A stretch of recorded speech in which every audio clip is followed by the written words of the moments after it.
Hi, how's everybody doing? I think we're running kind of behind. We'll try and catch it up. So, this panel is about, to be honest, I'm trying to figure it out myself still. It's about multi-stakeholder engagements and how NOGs can participate in that process. It's an interesting discussion because NOGs typically are very operational. So I'd like to call up the panelists to join me on stage. For those who are in the room, we've got Kevin and Portia. And then online we have Maud, Noah, and Isabel.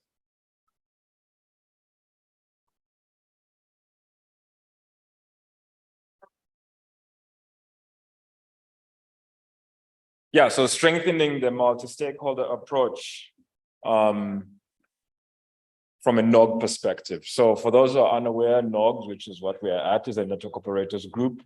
NOGs are typically involved with the technical operations of the internet and how it actually physically comes together, how we build it, how we scale it, and so on and so forth. So this panel is really about how NOG personnel can take their technical knowledge and participate in the multi-stakeholder approach. So I'd like everybody on the panel to just introduce themselves. Mark Tinka, I'm with CCOM. I run the engineering department. I'll start with Maud from GHNOG.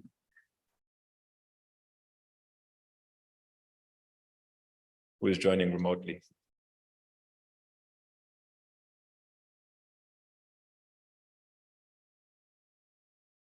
Can they hear us? Oh, no.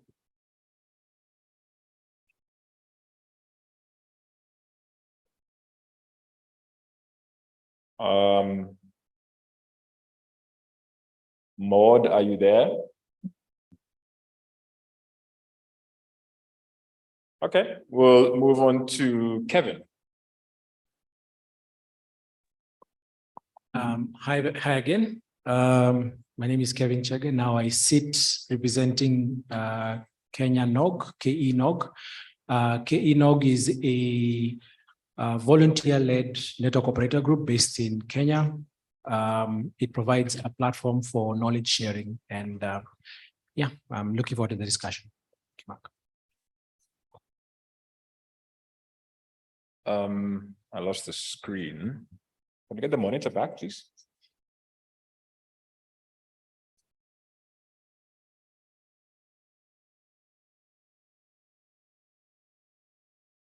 Want to get the monitor back, please?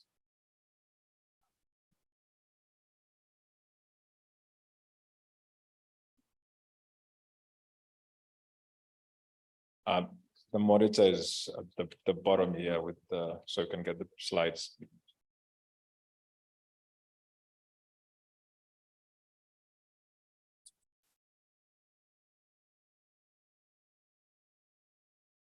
That screen.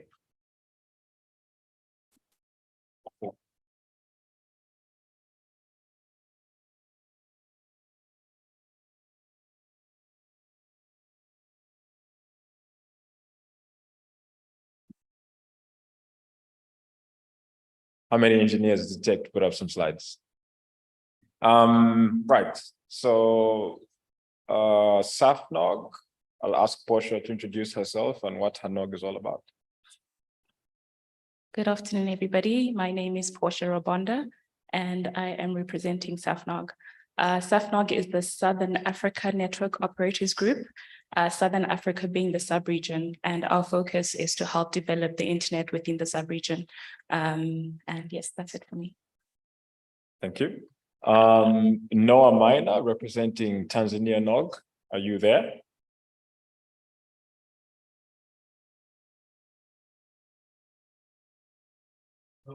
Nope. Okay. We'll ask Isabel Odida for Uganda NOG to introduce herself. Hi, everybody. I'm Isabel Odida, and I'm representing NOG. Just like Kenya NOG, our focus is also capacity building. All right, fantastic. Is Maud from Ghana back? Not yet. No. Okay, so it looks like we'll be missing 2 participants. That's okay. I think that means more time for the 3 of you, which is fine by me. So I think the first thing to sort of bed the session is to get, both yourselves, myself, and particularly our panelists to sort of give us what their takeaway is of what a multi-stakeholder approach actually means in the internet ecosystem. I'll ask Kevin to go first. Thanks, Mark. So very briefly, the term multi-stakeholder, especially now for us from the network operator group sort of ecosystem, it means ensuring that all the players, regardless of their background, regardless of their areas of expertise, are able to contribute in some way to the promotion and development of the internet. So it does mean making sure everyone gets a voice and gets to be heard. I think that's a simple way I'd put for multi-stakeholderism. Isabel, from your side, is that a similar thinking of what multi-stakeholder approach means for you? Yes. That's it. Okay, Portia. Thanks, Mark. Yes, it is the same as Kevin has said as well, but from my understanding, it's about having the different interest groups, organizations, as well as end users involved within the development of the ecosystem. So from ISPs to data centers to end users, all involved within the ecosystem. And yeah, at any time, please, in the audience, you're welcome to come to a mic and either contribute or comment or ask questions or tell us to walk off also if we're not talking the correct thing. The next question I'd really like to also get into is, like I said before, NOGs have historically, been more about technical operations of the internet and so on and so forth. And maybe I'll direct this to Isabel first, would you say that NOGs are now in what we would say is a good position to go into matters of internet governance? Isabel? Yeah. So I feel like it's not yet time for us to tackle the internet governance issues. However, I feel like we could still provide a platform for bodies like ISOC that have been doing this for the longest time to get into our space and make use of the platform that we've provided for them, which we have been doing for years. That said, at the end of the day, it's also up to our, the community that we serve as NOGs to decide on whether they would like to bring in the internet governance aspect into the NOGs, whether they want to or not. Okay.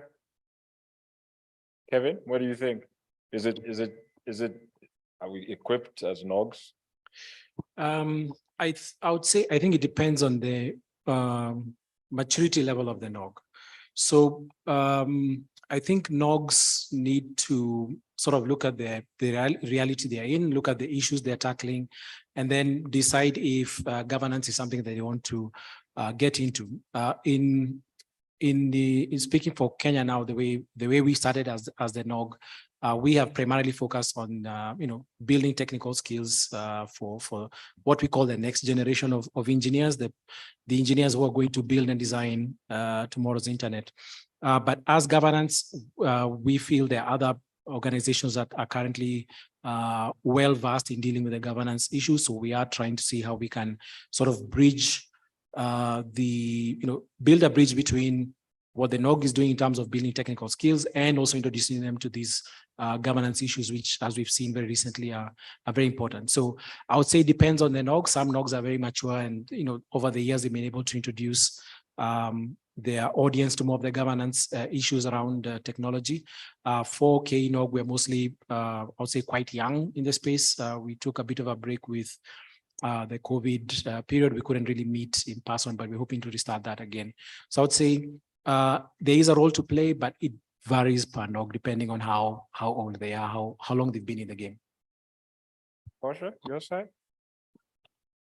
I do not think that we are ready or should be involved in the governance, because firstly, I believe that as much as we are part of the ecosystem, there are different roles or different spheres in which we exist. As NOGs, our role, for instance, with SAFNOG, our role is to build the internet community, the operational side of things, and as Kevin has said, technical training and stuff like that. So governance is a totally different topic, and I believe there are bodies within the ecosystem that are already tackling governance and policy issues. For instance, AIS, which originally had the AFRINIC meetings, that addresses policies and governance matters. And internationally, I can give an example of RIPE NCC meetings, which is specifically for those things, whereas there are different NOGs, whether they are local or regional, which address which have a whole separate role, which is mainly focused on internet operations and technical skills. So Kevin, you said something about a bridge between the NOG and the internet governance organizations. What does that bridge look like? What is it actually trying to achieve? So if you look at where the engineers are coming in, like if you look at the core function of the NOG, the way it has sort of, we've come all of us from the AFNOG space, which was mostly technical trainings. There was a gap between what the engineer knew in terms of, building a network, connecting devices and so on, and the governance and the policies that come with that technology. So I think as the NOGs become a fast increase in number in Africa, I think we only have about 9 or 10 active NOGs. As they become more relevant in their space in terms of training engineers, NOGs need to have a look and see, okay, are there other organizations or bodies that are dealing with the governance aspects of technology? And perhaps there's no need to replicate that or duplicate what's being done. Perhaps all that needs to be done is just make sure that there is a way for the engineers who are coming to the NOG meetings to be aware that there is also a very important governance space, and make sure there is that link between the engineers who are being trained and learning the important skills, and also understanding the governance and how they can play a role. And the reason I think that's a really important role for NOGs to look into, those who've not started yet, is because the engineers for tomorrow, today there'll be engineers, but tomorrow there'll be CEOs, they'll be in the regulatory space, they'll be in leadership positions. And they need to understand exactly what's important in terms of the governance. What are the important policies? What's the right thing to do in terms of standards adoption, and making sure that all the right stakeholders are being involved in the process. So that's why I was saying the NOGs need to play that role of building the bridge between, yes, technical, which is very, very important, but also making sure the engineers understand how to engage with other stakeholders in the space, especially those in the policy building aspects.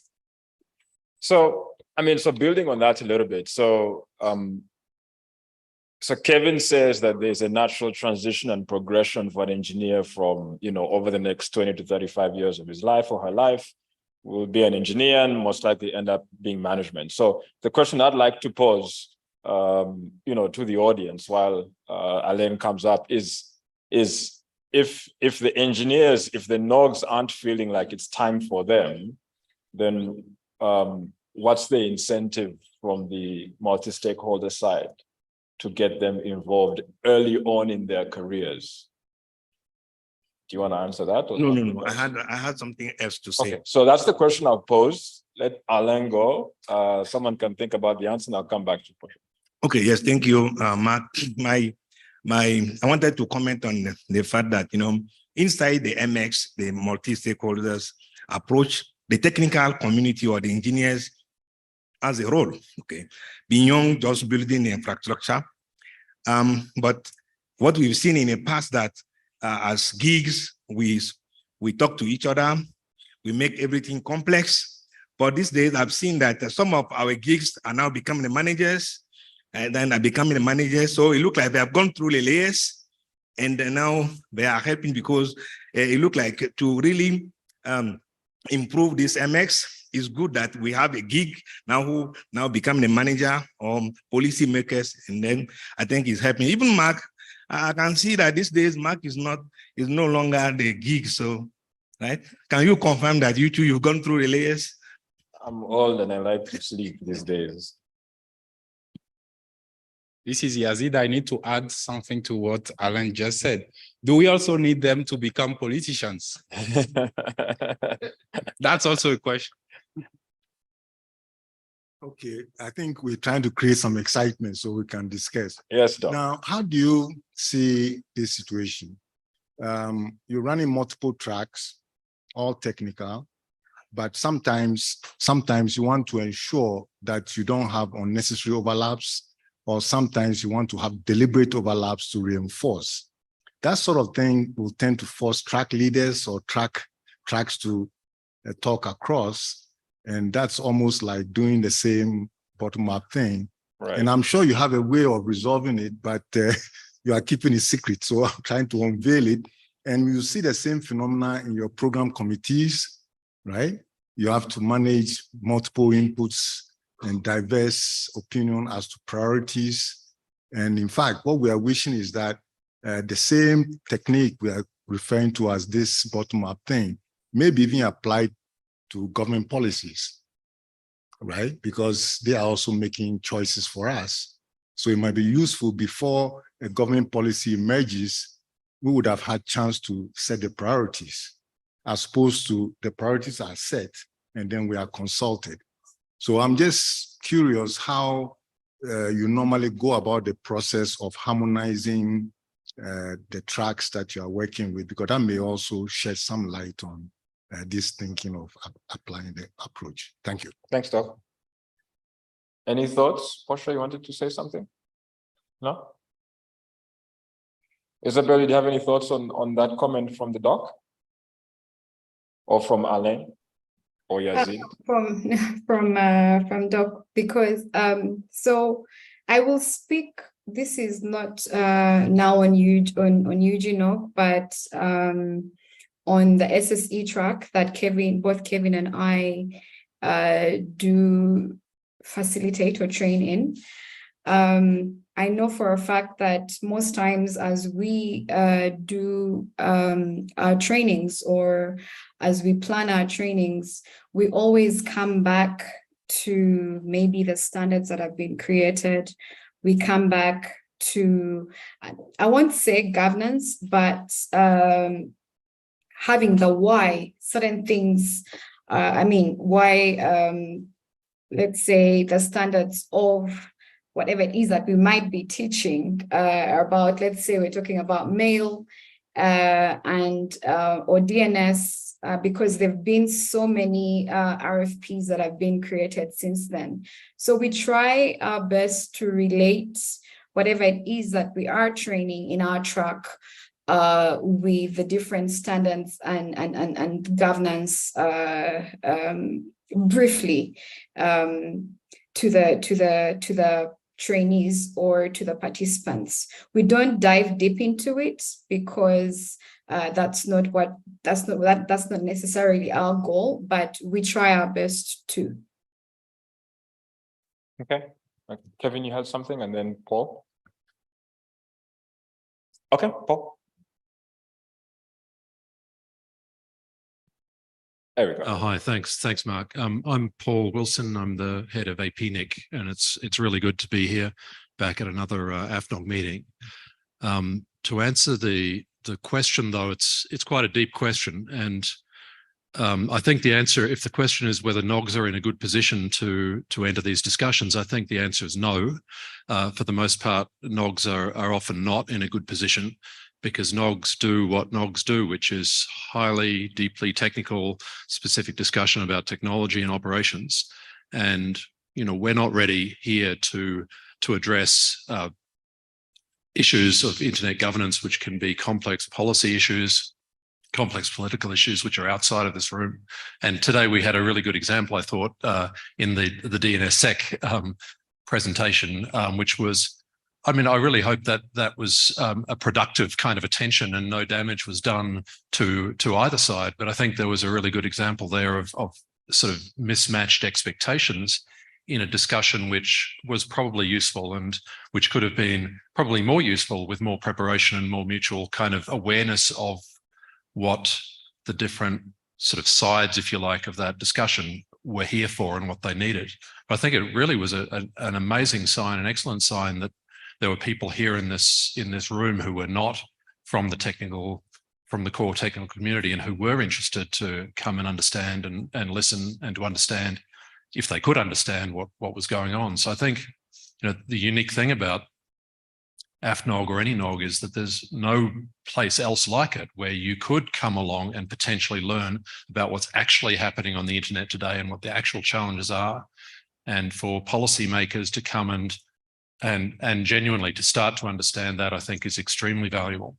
So I think to the whole beauty of the multi-stakeholder process is to bring these different stakeholder groups together and to provide a forum and a means for them to speak to each other, understand each other, because there's mutual understanding required on both sides if we are to help each other and to kind of smooth over the big gulfs that exist between different groups of people with different concerns about internet governance.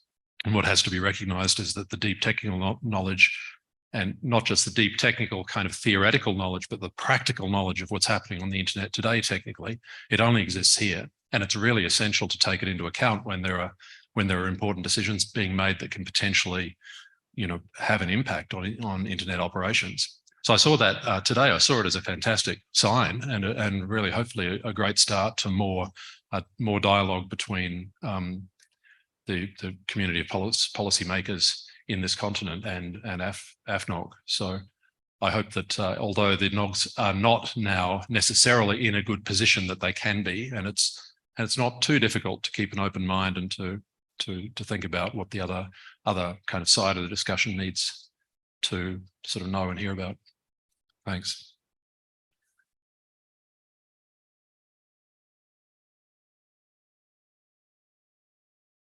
There we go. Yeah, no, thanks for that, Paul. And I think I'll jump on that. There's nothing like a good practical example in network operations. Since Mark is here, I heard about the incident. Do you want to give your unadulterated feedback on your thoughts about how that was such an example of what we're discussing? Perhaps I'm putting you on the spot in case you're not aware. Just to lend some context.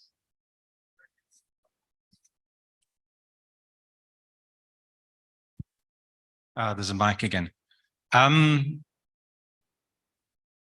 To me, what happened this morning was perhaps an oversight of planning in what happens if you have an opening ceremony with government people, and then the first talks of the day happen to be technical, and not just technical, but how to do DNSSEC, which is challenging, shall we say.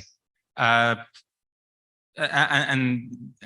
that's why I completely changed the tune and gave it a more, this is what DNSSEC can do and why it makes life safer for us, and it's a better, safer internet for everyone.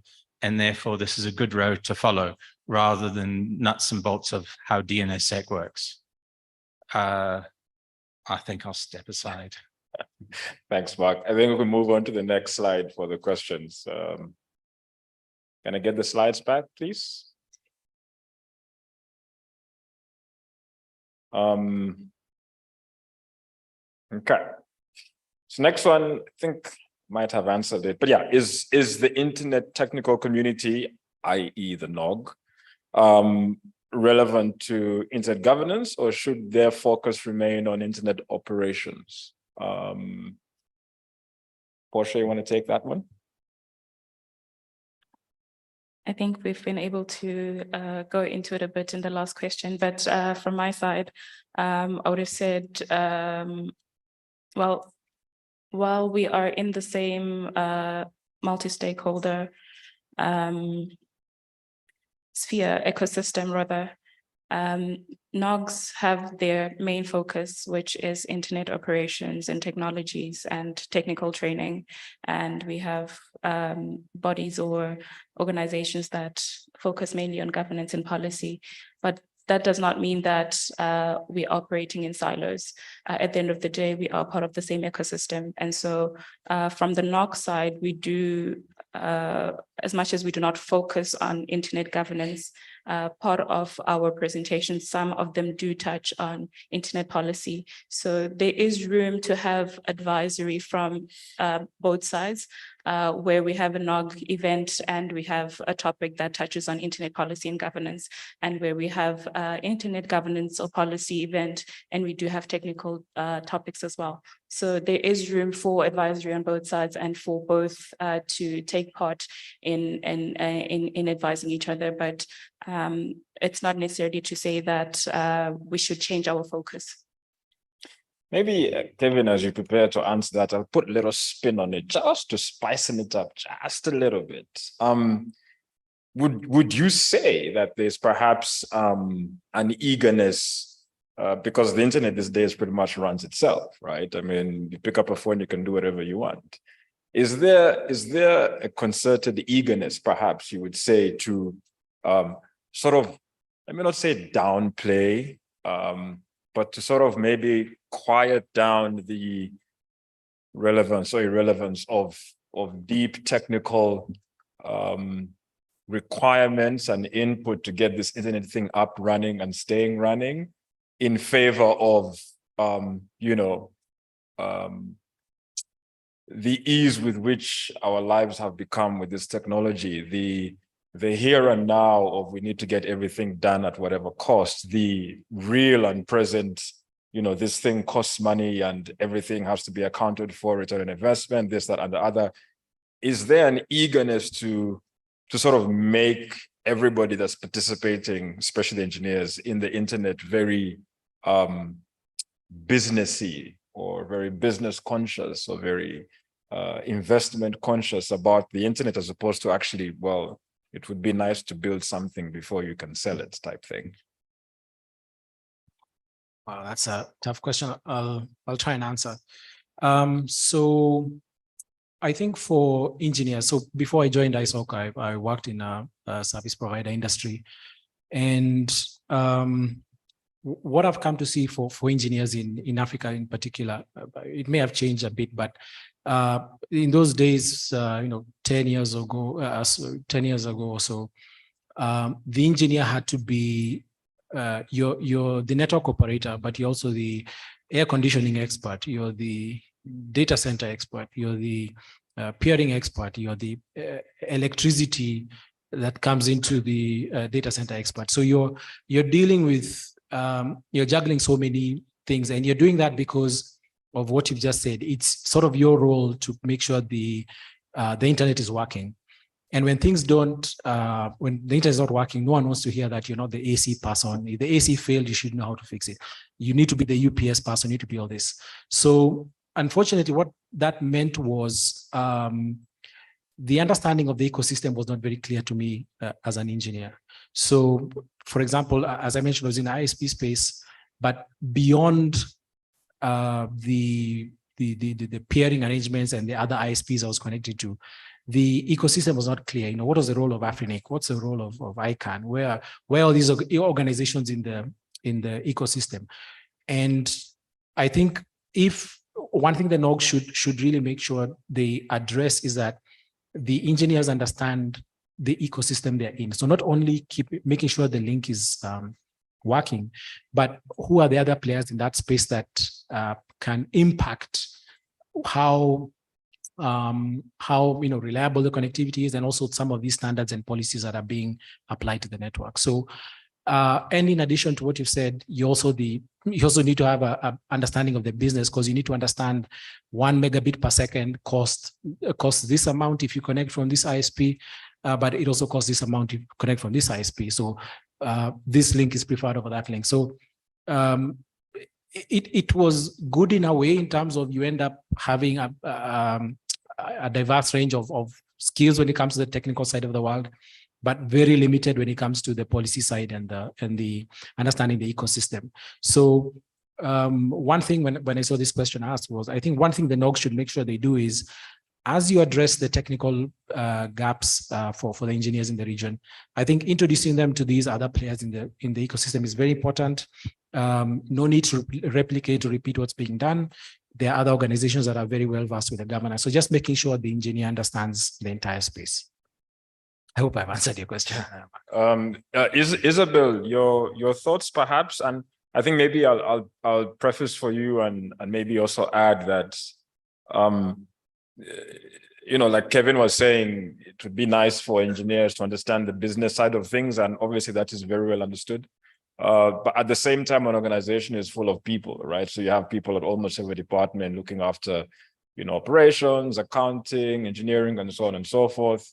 Wouldn't you perhaps say, Isabel, and anybody else in the audience, that, wouldn't you say that if an engineer or if a NOG operator is unaware about a certain side of the commercial business, that they would be assisted by those that actually know? I mean, similarly, if a CEO comes to ask you how fiber is laid, chances are that he doesn't know. That's why he's coming to ask you, right? So Isabel, I don't know if you think that is a reasonable delineation. And while you answer that, you can also prep to go to the mic. So Isabel, your thoughts? Yes, I agree. Because I won't even talk about the business. I will talk about an experience I've had when you've had probably an outage, or somewhere in the network something has gone wrong, and you find the guys that handle the mobile network with the different nodes that they maybe, let's say, the radio server or the SIG, and you have the guys that also handle now the internet backbone that move you out of your internal network, and you find, and so the guys who are in charge of the mobile network are blaming the DNS guys, yet they do not fully understand what DNS is all about. And then when the DNS guy says, no, it's not an issue with the DNS, it's perfectly fine, this is our proof, then they'll come to the internet backbone guys and say, maybe it's something wrong with the internet backbone, maybe check this. And these same people who handle the mobile network probably can't even tell the difference between a public IP and a private IP address. So it goes back to what Kevin is talking about. It's important that we do understand the different stakeholders within the ecosystem and what they do, either as part of the business or on a wide aspect of things. They don't necessarily have to know all of it, but have some knowledge. And that way they do know who to approach when something's wrong, or who to approach when they need support when it comes to the business development. Now, if we do go back to your question, still, Mark, if we do have time, for me it was both yes and no, same as Kevin, where us guys who do build the internet, who claim to build the internet, still need protection from the bodies that handle internet governance. Without internet governance, we won't be saved. What we work on won't be saved. Without internet governance, what we do won't be relevant, and it won't even be protected. However, there is still we're still struggling as the technical community within the internet ecosystem with even finding that talent that need to understand internet governance. We're also struggling with finding guys to handle the capacity building to help these talent that I'm talking about to build the internet that needs to be governed. Thank you. And then Mr. Stuckey. Hi, thanks, Mark. It's Paul. Much shorter flight than the colleague from New Zealand. I mean, just on the slide, the question is, is the technical community's input relevant? Well, of course, the technical community is relevant. Input is always relevant if it's informed. So, of course, engineers should be giving input in an internet community. But the thing that we've always got to watch out for is a situation in which the tail wags the dog. That tail can be the engineers, that tail can be politicians, but if that tail is wagging the dog, you have a problem. Internet governance must be multi-stakeholder. That means no section of interests should be saying, we built this, we get to dictate what the terms are. Your NOG, I mean, it's in the name, it's a network operator group. It's not collection of technicians employed by network operators. It is the collection of the operators. Most of the major operators have legal, technical, have CEOs, finance, accounting, and so on. So if your network operator group isn't just a forum of one group of the section of the operator, then it's in a much better position to participate in multi-stakeholder governance. It's in a much better position for the engineers to upskill themselves. In my experience, engineers, properly trained engineers who go on to study policy as a matter of course, make really good policy wonks. They're in their late 50s or like Mr. Stuckey, even older. I think I'll get in trouble for that. First controversial thing I said today. But the fact of the matter is that you cannot have a situation where there is somebody going, I'm a technician who happens to represent an operator. My operator doesn't know or understand what I'm doing. I belong to this NOG and I'm now going to dictate what the hell happens in the internet. That sort of attitude, which can exist within national NOGs, but it also can very, very much exist within a regional space, is the path to ruin, because it's a form of the tail wagging the dog. There's other forms of tail wagging the dog, politicians fighting with people stupidly. That's another form of the tail wagging the dog. But if we're genuinely committed to multi-stakeholder internet, we shouldn't be having a discussion about how much say should the technical community have, or pitching the technical community against the companies that they are employed by. It's simply ridiculous to say, oh, we're having this little exclusive club of network operators, but actually all that it is it's the engineers in inverted commas, because to be quite honest, who is and isn't an engineer, it can become quite a fraught discussion. If we want multi-stakeholder internet, we need many venues in which communication happens, but we also need a sense of candor and a sense of the rules-based system is what has led the internet to exist. And that's what we have to focus on preserving. So having you're not relevant or you're more relevant than it's completely and utterly absurd. And we need to stop that unless we want to see more ruin in the continent in terms of internet governance. Because the less said about the way the tail has wagged the dog in the last 10 years on this continent, the better. But it has to come to an end. Otherwise, we're in for a lot of hurt over the next couple of years. Thanks, Paul. So I think just to ask you a question, not now, but after Mr. Stuckey goes, and maybe William can also answer it while you're on it, is there's obviously no shortage of internet governance organizations, ISOC, ICANN, etc., over the years that have looked at how we implement multi-stakeholder agreement at that level. Obviously, this panel is about whether we should suck NOGs into that process. Is that because there's a piece that's missing?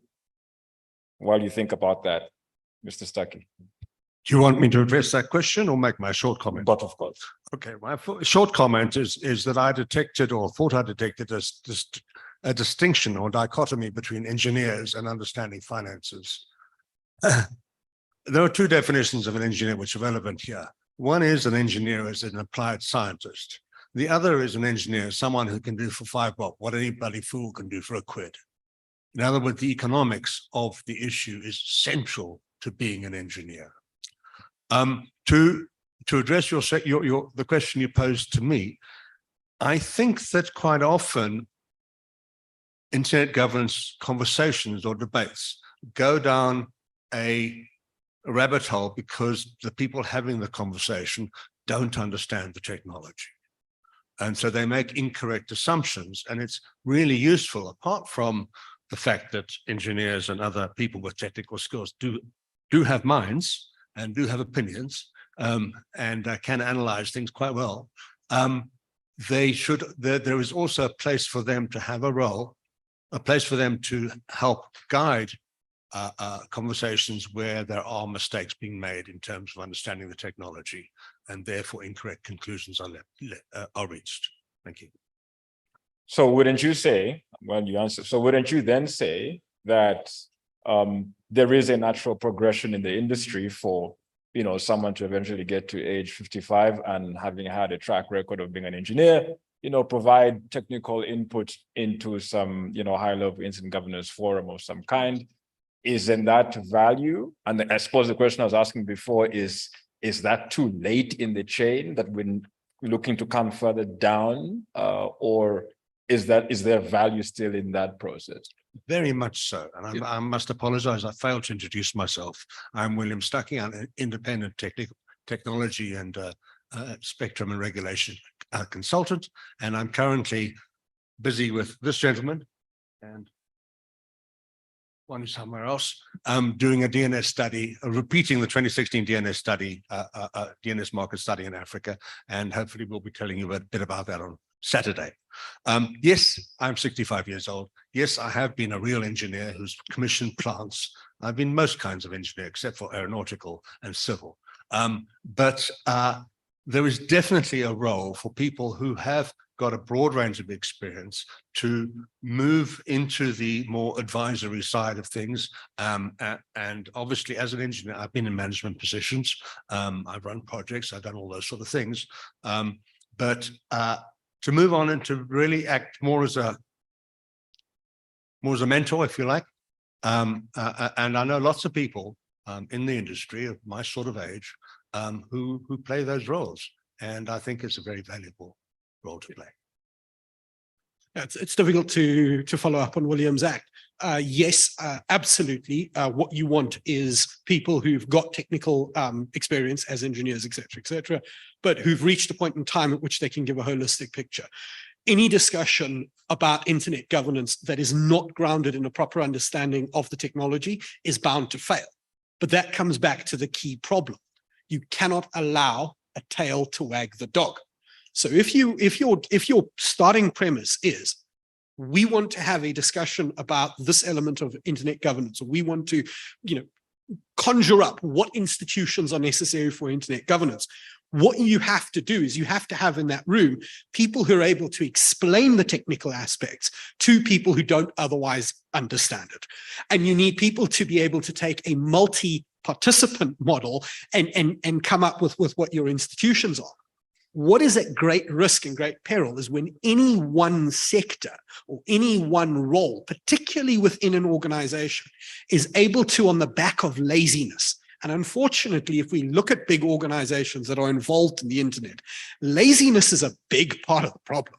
You have executives who have no idea how certain things in the organization work. So what they do is they allow whichever technician to become the organization for those purposes. And then you run into some weird and wonderful problems later on.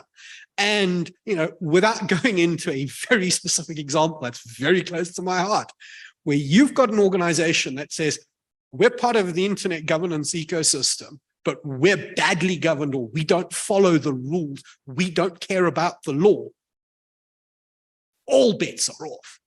And if we're going to have a situation in which people then claw back to going, oh, well, we make up the technical community. The technical community is who should tell everybody else what to do. You're just replicating the problem. You're just continuing this path. And so, it's a bad premise to sort of go, who should have the greater say? what's the best premise to have is, what are the conditions to have a meaningful discussion? The first condition for a meaningful discussion is a sense of candor. The second condition is a sufficient level of an understanding of the mechanics, because I do not understand DNS security to the level that Mark does by any means, okay? Not whatsoever. I wasn't in the discussion. But Mark can explain to me not the full technical ins and outs, but enough for us to be able to have a meaningful discussion about elements beyond the technical implementation. And that's how your discussions have to take place if you are taking it from a governance point of view. So if you were to add an event like this, have governance-related discussions at which the technical information is laid out on the table, baseline of technology is laid out on the table, then you could have your governance and policy discussions and so on and so forth, and you groom people in. If you're going to have a technical session, you need to have a proper technical session. You need to have a situation where half of the people in the room are going, okay, I don't quite know what I just realized. I'm going to have to go and do some more reading, because people learn things often by being thrown in the deep end and often by experimenting and so on and so forth. So those two functions, are both valid to have in an event like this. But we can't continue with this sort of idea of either this group, dictates what internet governance is, or that group, or this group. That is not, it does not work. And apart from it not working, it also is contrary to what the stated objectives of multi-stakeholder internet governance is all about. So we've got to ask ourselves, why are the IGFs not coming to? I mean, the global IGF meets annually. Met in Ethiopia last year. It as an event, it did its part. It's meeting in Japan in a few days' time, actually, I think. Anyway, some of these institutions work elsewhere. Part of the reason why we have a problem here is because we're not embracing genuine multi-stakeholder. We're using multi-stakeholder as an excuse to enter into fights about who gets to wag the tail. And that's not helpful. And until we change that attitude, and particularly that attitude among some stakeholders who are holding the industry back, we're in trouble. So yeah, I very much agree. We need more engineers past 60 who've had enough time as engineers to fully understand the technology, who are well sure as to what's going on, especially as electrical engineers, and who have since actually learned some governance and related issues, being in advisory capacity. Unfortunately, I don't think everybody would like us to go down that path, even if it is the correct path to growing the internet in this continent. And that's the unfortunate reality. Thanks, Paul. So while Doc's coming up, let me get my slides back, but towards the end of the session, I'll just redirect to Kevin and just say, based on what Paul has said, and maybe also what William has said before, are you satisfied that the existing multi-stakeholder schema at the high level is sufficient across all the various organizations on the internet? Is sufficient in its current form as it is right now? And do you think that trying to get the NOGs to participate in some way we have not yet defined is what's missing, or is this a problem looking for a solution? Thanks for the question, Mark. I'll be brief. I'm sure Portia and Isabel want to add in. So I think I agree with most of the comments that have been made. I want to also commend some of the internet governance forums, at least back home. We have what are called School of Internet Governance trainings, and there are sessions for non-technical people to come and understand technology. And they do actually reach out to the technical space and say, please come, we need you to train these, future policymakers to understand a bit of the technology, and make them understand what's ISOC, what's ICANN, what's ITF, what's a standard, what are some of the important protocols on the internet. So there has been that outreach. I think for NOGs, what they need to make sure is that when that outreach happens, there is a skilled engineer who can simply explain the technology to these non-technical people, because you need someone who can go there and explain BGP in a very easy to understand manner. Make them understand, this is the import of the exchange point. When the exchange points participate, these are the two devices. They're going to communicate in this way, in this manner. When that's in place, better policies can be written. So I think for the NOGs, concentration should be, make sure you can train good engineers, make them understand the technologies, make them understand how exactly all these important cogs of the internet play a role, how they work, and then make sure that, and that's what I was saying, I think that bridge needs to be there between the tech and the governance. Maybe the NOG can make sure if there's a school of internet governance going on, someone is there to at least explain some of the tech, and also vice versa, because it's important also for people to understand, the engineers to understand the ecosystem as well. I'll stop here, and I'm sure Portia will have to add. Doc. Yeah, I thought I'll make the following comment. Remember that the entire IGF was in a way defined by first recognizing the technical community. And so it was a method by which, the public policy related issues emerging from the adoption of the internet might become somehow rationalized or harmonized and so on. But I know you like governance, but let me leave that. Let's go now back to the beginning, which had to do with coordination and administration of whatever it is that we do. There, who really, sort of does multi-stakeholder more than the operators? Because the operator at the exchange point, what are you doing? You are coordinating. You have to learn to do the same bottom-up practice. You do it. So I'm sort of concerned that even though you are doing it, you are not owning it, right? You do it. You do it more than any of the groups in the sense that, you must coordinate. The nature of the internet and why we have this multi-stakeholder approach is because we all own our domains. Okay, I own my network. Okay, I make my policies there. So do the others. So we have to wrap, before, coordinate. In so doing, we try to engage as many of the bottom that we have as possible to make the coordination sensible, so to speak. So if you are doing that and you're doing it at the exchange point, and Kevin said you have to now add the power guys and add the data guys, I think you are actually doing it more than at the high policy level. And since you're doing it, I don't want you to leave on a table. You should just own that. Then with that, you might decide how you participate in the larger realm, and because you have many avenues that you could use. And I thought that was what I could add to your discussion. Thank you. Thanks, Doc. So again, the theme of a progression through the career is coming out. And I suppose we have, I think about 7 minutes left before we need to close the session. I think I'll leave it on what I think would be a reasonably controversial question. 5 minutes. Okay, so it's 5 now, not 7. So is the concept of interest, and by interest I mean things that we like or don't like, is the concept of interest worth exploring or worth discussing or worth thinking about as a pivotal section of this consideration? By that I mean, is it okay, because a minority of the people will transition into being on both sides, right? They will transition into being in the middle where they can serve both technical and the managerial side, or the governance and the NOG side. But that will be a minority of people in my small assessment.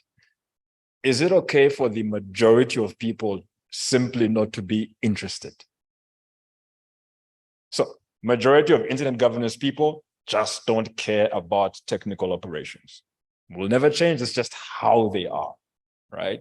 And the majority of the network operators just don't care about internet governance. Is that okay? So what I mean by interest is, I mean, if you don't like something, you don't like something, right? If I give you a mango that you don't like, you're not going to eat it, right? If you don't like hiking, you won't hike. If you don't like mathematics, you won't do math, right? If you don't like pickups, you will buy a Mini. Do you know what I mean? Like interest. So are we saying that people's personal interests in what gets them up in the morning to go to either be, a multi-stakeholder negotiator or go be a DNSSEC engineer, should that be totally ignored, despite the fact that you'll have a minority of people in the middle bridging that gap? Or should we instead force interest upon people that aren't interested? That's where I'd like to leave that rather controversial, that has raised 6 or 7 or 8 hands question. David. Thank you, Mark. I think your question is very similar to what most people say. I don't like politics. I don't do politics. But politics affects you. It's not because I like politics that I want to follow politics. It's because whether I want it or not, it's there. So I think for the technical community, it's not a matter of choice. It's a matter of, you have to be there. Otherwise, people who don't understand what the technology is will have to make a decision that you won't like. But I'll give you a practical example, right? Because we've been talking about IETF participation in the operator community for decades, right? As an example, right? You can go to NANOG, RIPE, Apricot, AFNOG, LACNIC. Everybody is saying, come to the IETF. Yeah. But operators are not there, right? It's been 2 decades, maybe 2.5, right? Chances are 4 decades from now, we'll still be saying, come to the IETF, and they will not be there, right? So what I'm saying is clearly what's coming out is there's a general lack of interest, right? So are we going to keep beating the horse? I think it's not easy. A testament is what happened this morning when Mark was talking technical. There were people who were not happy about that. So I think we have to find a way. But when we talk about multi-stakeholderism, it doesn't mean that it's simple. You cannot mix everybody together and make it work. But we should find a way where everybody's voice can be heard, everybody can participate, but it doesn't necessarily have to be in together. And sometimes it's complex. It's true, especially technology. Sometimes it's very complex for some people. So we have to find a way for the technology people to work with the policy people, maybe creating, for example, at IETF, what ISOC is doing is create a safe space for policymakers to go there and meet with very important technical people, but really can speak to them in a more friendly manner. Even the culture of IETF is not, if you take, a government person in IETF, he will really be offended. So we keep them in a separate room, and then we invite the technical people to come and discuss with them. So I think we have to find the mechanism, but it's clear that the technical people will have to be interested in policy, and the policy people have also have to be interested in the technology as well. Thank you. Yazid, I think then we close off. Wow, I think you ask a very complicated question, and I'm probably going to complicate it a little bit more. So if we go back to the history of the internet, it all started with engineers, and at a certain point of time, governance started to be an issue until, the IGF and so, et cetera, came in. And internet governance back to earlier 2000s, I think it's because the way the internet started growing and getting a lot of different kind of profiles and audiences and challenges, the governance of the internet became a need, right? So I personally think that both are important. The technical community has its role. The internet governance is also important. Can we do one without the other? I think where we have reached now, the answer is probably, but I may be wrong, is probably no. I don't attend internet governance forums. That's personal, but still, as David said. Can I make you interested in attending them though? Well, again, it's personal. Of course, right? it is. That's the whole point. But Can I make you in? Can I force you to be interested in attending? forcing, well, probably not. But if you convince me on going there, I may change my mind, right? And probably it's also the same for the others. There are some discussions ongoing on removing the technical governance, and I'm not saying a lie. The ICANN CEO and some organizations here has published a common paper recently, right, on certain discussions that are ongoing. So we definitely need to talk to each other. Forcing me to go might be a need, definitely, because again, if I'm not present somewhere and some decisions are taken on my behalf, if I'm not there, definitely I don't have anything to say. So yes, we have to be there. Probably not me as a person. Of course, it has to start from somewhere. But again, the technical community needs to participate to the internet governance, and internet governance people also need to understand that there is no internet governance without the technical community. That's my personal opinion, but I may be wrong on that. Thank you so much. We really do need to close off, but the fine gentleman has been waiting. Okay. Just him. Hi, Mark. Good to see you. You know, this is funny. We come to these conferences as one community, but people outside there, they don't know that we're fighting.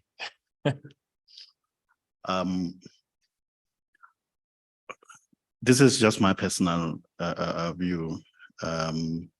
I don't think we should be sitting here and fighting who's supposed to be where, who's supposed to be there, should we be together or not. And this comes from someone who I once, upon a time, technical, then start your own ISP, then now you need to shift, you become, you sit on the same tables. And most of the engineers, they will tell you that we are not good with people's skills. I've got this problem in my own office where my system engineer will say, no, send me an email. But Maga, you're just sitting next to my office, just next door. Why should I send you an email for something that we can both of us sit in the same table and discuss it and find a solution? So what I'm trying to say here is we all need to be in the same room. What happened this morning, hence you'll find that most politicians, they will come and tell you about the fourth industrial revolution, even in 2024, going to 2026 or whatever, they will be still preaching the same thing because they don't understand what's happening in these meetings. But if the information is out there and we're all discussing it and we see it and we, like, I was hoping that the DNSSEC, this presentation, I still believe that it needs to continue, you know, for the interest of everyone here, you know. That's my 2 cents. So let me just leave it until tomorrow. Thank you very much. Appreciate it. I think we're now way over time. Sorry about that. Panelists, Portia, Kevin, Isabel, Noah, Maud, in absentia, thank you very much. You've all been a fantastic crowd. Appreciate it. We'll see you next year, inshallah. Thank you.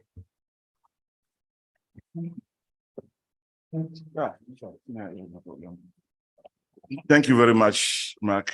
Oh, sorry. Sorry, 1 sec before I forget. Someone left a set of AirPods over there, so just come get them from me if they're yours. White case.